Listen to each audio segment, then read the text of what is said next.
Welcome back to the channel.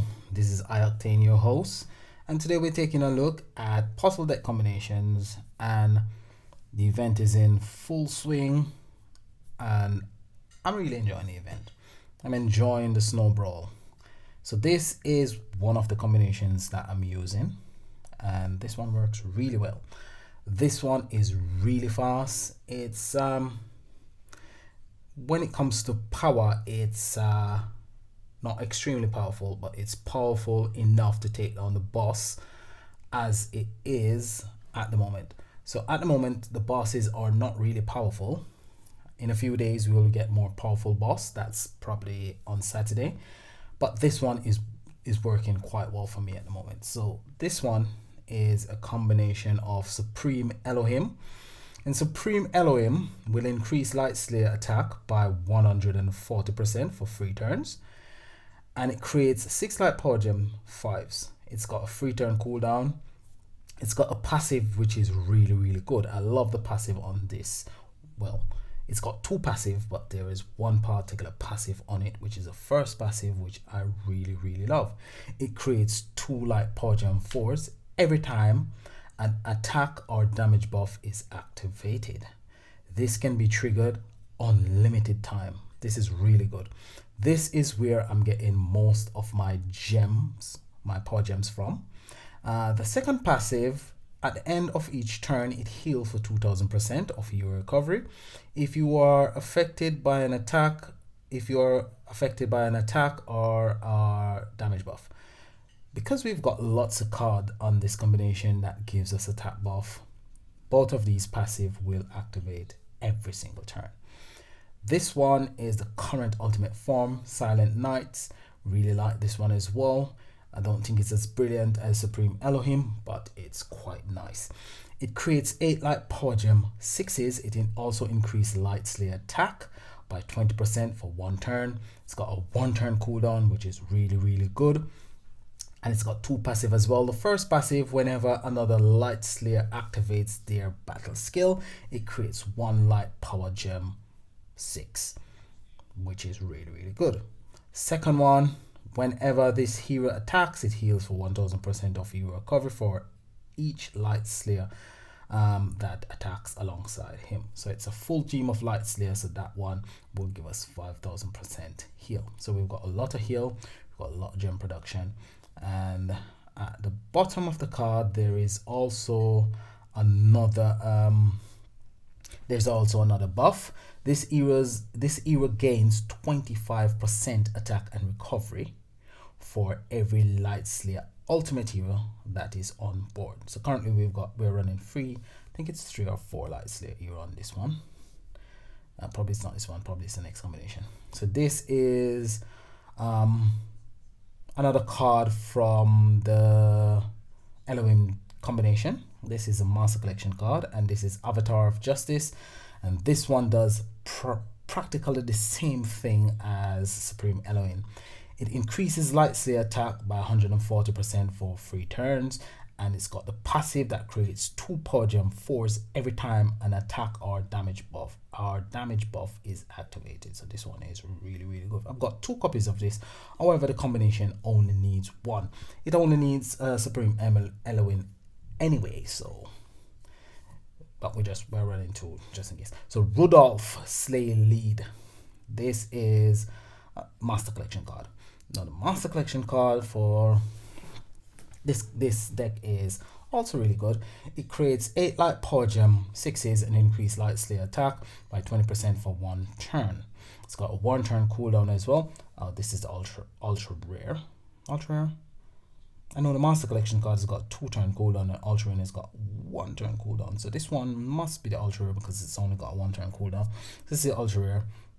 Creates 8 light power gem and increase Light Slayer's attack by 20% for 1 turn. Passive, whenever this hero attacks, it heals for 100% of your recovery for each Light Slayer that attacks alongside him. So this is the ultra rare.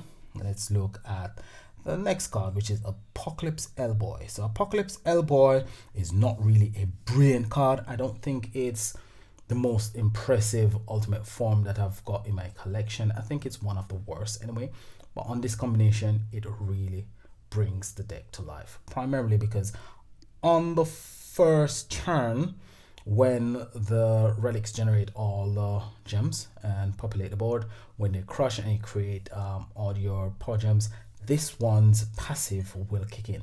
And the passive, if there are 8 or more light power gems on the board, so you've got 8 columns, and those 8 columns, 7 columns, sorry, you've got 7 rows, or 7 columns. No, you've got 5 rows and 7 columns. Yeah, sorry. So 5 rows, so from top to bottom, 5 rows, from side to side, 7 columns. So 7 columns will crush, giving you 7 power gems, and you'll create an extra one, and that will give you, well, you create more than, you'll create 1. And the reason why I'm creating 1 is because I'm running one of the old relics. The new relics, you have to have, I think it's about 12 power gems on the board before it creates 1, but old ones, once you've got a certain amount of gems on the board, it creates an extra power gem. So I'm running one of the old relics as well. So, but this passive will kick in, and it will boost your deck and cause Supreme Elohim and the Master Collection card to create a full board of power gems. That's really, really nice. This one's got 5 turn cooldown. Anyway, it's not a brilliant card, but it works quite well with this combination. So that's one combination that really works for me. I'm using this one mostly for farming. Farming means farming your keys for your solo bosses. So this one is the one that I'm using to attack all the guild bosses. The guild bosses are not really strong at the moment, and this one generates quite a lot of power. With 1 key, I'm generating over 100 trillion damage, which is quite nice. Next one up is this combination. It's got 2 cards. That's quite good.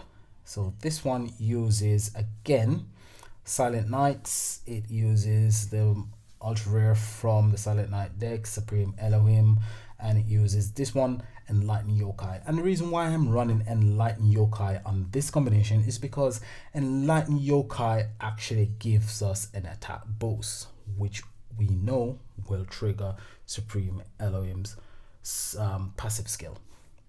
It also heals, it creates a bit of power gem, and I've got it at 6 pink star, which means it generates a lot of damage. So what it does, it creates 5 light power gem force. It heals for 2000% of your recovery. If you are over 50% HP, your power gems are doubled. If you're below 50% HP, your heal is doubled.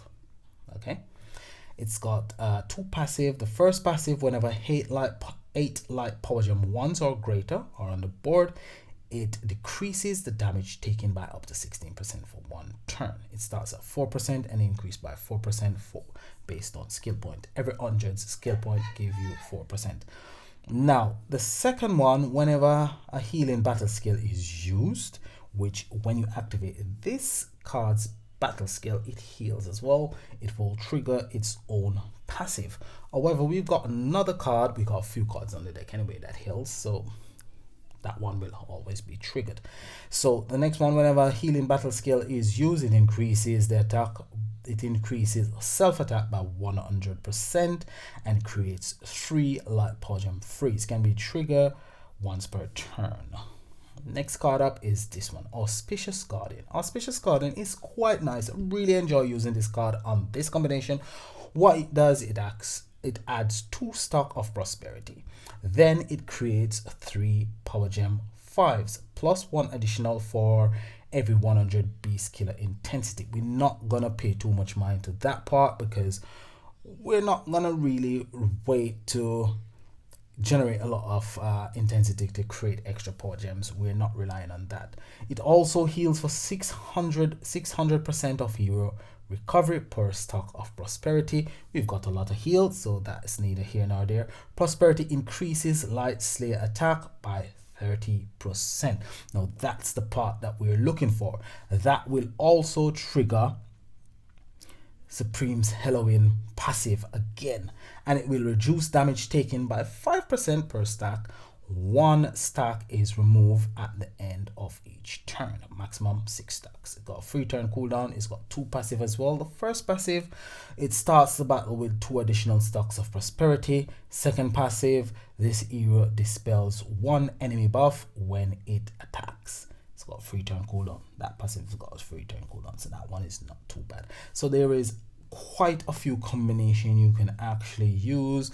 This is one of the combination that I actually showcased yesterday. There is a number of it depends on what you've got, but if you've got Supreme Elohim, the combinations are endless. Let's look at 2 decks now. The next event is a fire event. This is the deck that we got during the New Dawn season. This is the deck that we got for the fire event. So the next event will actually be a Arcane Killer, and I managed to get the full deck. So am I set for the next event? I would say not really. I need a bit more boost and I need a bit more power gem production, but we'll talk about that next week. But this is the deck that came out last year for the fire event New Dawn season. This is the one that came out for the light event New Dawn season. I've also got that deck. Didn't manage to get the water, the dark, or the earth, but I did manage to get these 2, which was towards the end of the season. So we're gonna, yesterday we looked at this one, and yesterday we looked at this one. So today we're gonna have a look at all 3, and we're gonna see all 3 in action. Which one am I using? I'm not using the one with the dark cards on it, because that one is quite slow. I'm using the other 2. So when I'm farming, basically what I do, let's get rid of these. I keep complaining about the screen. As you can see, my screen is covered with mostly info, which I'm not really too interested in the countdown clock for the frenzy bosses. I'm not too interested in what I've got left to go up to the next prestige. I'm not interested in all that information. If I could get rid of all this information and just have a tab where I click the tab and I go to the screen that gives me all this information, it would be fine.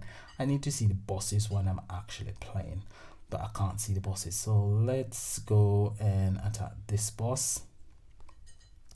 And first up, what we're going to use the Apocalypse Hellboy combination, and I'm just going to use 3 keys because it's an Inferno boss, and this will take out the boss no problem.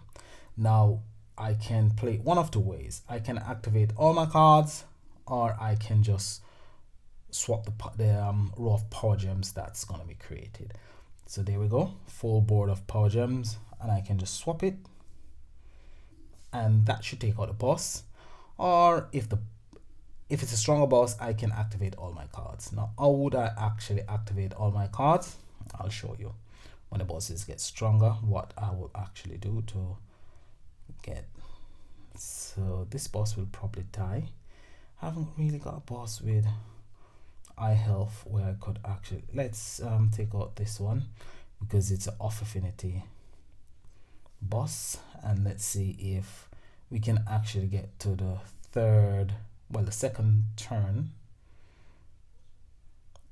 and you'll see what I'm saying. So now what I would do, all my gems would crush. I would activate Apocalypse Hellboy. I'll actually swap my gems. This probably take out the boss anyway. Let's see if it actually takes out the boss. Oh, so it doesn't. Okay, so now I create another full board of power gem. It crushes, as you can see, power gem 8s all around. Now I just activate all other cards that I've got, and I'm just crushing power gems all over the place. There you go, power gems 12, 8s, and I've got a 9. Swap, and that should give me a nice power generation. There you go, nice damage for 1 key. 2 trillion, 1.1 trillion, so it's quite nice. So the damage on this deck is not too bad. It's quite quick, quite powerful. Now the next one is the one that I'm using, the yokai combination. Now this one is a bit different from the one with Apocalypse Hellboy, where you won't get the full bar of power gems on the first turn, because you haven't got Apocalypse Elbow to actually give you the boost, the damage boost with its passive. So this is what will happen. You get a few power gems on the board, and then you can activate all the cards. You can go from left to right, you can go from right to left. There's no particular order that you need to activate these cards. Now there you go. It's power gems are not as it was with Apocalypse Elbow. Let's see the damage on this one. So as you can see, the damage on this one is 42-27. It's a bit higher because we're actually fighting against a dark boss, but it's two quite powerful combination. So those are the two combinations that I'm running so far. There's other combinations that you could use if you've actually got Supreme Elohim, this one. That's why when this deck came out, I said to you guys that try and get this deck. If you're unable to get this deck, it's a pity, but if you could get this deck, you should get it. If you didn't get it and you could have, I don't know what to say, but as I said, at the time I said that it was a really good utility deck going forward, and it proves it today that it's a really good utility deck because it works really well with this deck that we've got today. So these are the combination. On this one I'm running 4 ultimate form, light ultimate forms. So I know that I'm actually getting the boost from Silent Night, that boost at the bottom. So my health is really high. Pity it didn't give us more damage, but it is what it is. However, the only problem I'm having is I haven't got a lot in the way of light immortal killer relics. I've got 2 of the staff because I did go up to tier 4 just to get an extra staff and see if I could get an extra gold card, but I didn't get an extra gold card. I only got the guarantee staff, and really and truly I'm really struggling when it comes to breaking the shields. Breaking the shields, I have to use this one, the battle axe, the revered battle axe, which is for the Glorious Golem deck. It's a dark relic, so it does a bit for my deck when it comes to breaking the shield, but however, producing gems and power gems, it doesn't do much for me, but it is what it is. I'm glad that I've got it, and it helps me out a bit. On the other combinations, this one I use the dark as well, and on this one I'm just, because it's for the guild bosses, I'm not really running much relics to break the shields because this is my farming deck. Okay, so that's it from me today. Next week I'll be posting probably a few more videos from my MU origin. Some people call it MU, some people call it Mu origin game that I've been playing for the last 4 months. I did preview it on my games in review videos. It's one that I'll be bringing out and how to play videos. It's not gonna be a game that I'll be presenting every week. It's just I'm gonna bring out a compilation of videos to just step by step to give you information on the game, how to play the game, and all the stuff that I've learned about the game since I've been playing the game. I'll bring out probably about 9 or 10 videos, or probably more, but it depends on all the information that I've got to give to you and how long the videos are. So look forward to those videos until next week when we look at the next deck for the fire event. This is Octane saying have a very Merry Christmas to all of my subscribers, and I'll see you on the next video. So like, subscribe, and this is Octane saying peace, Merry Christmas.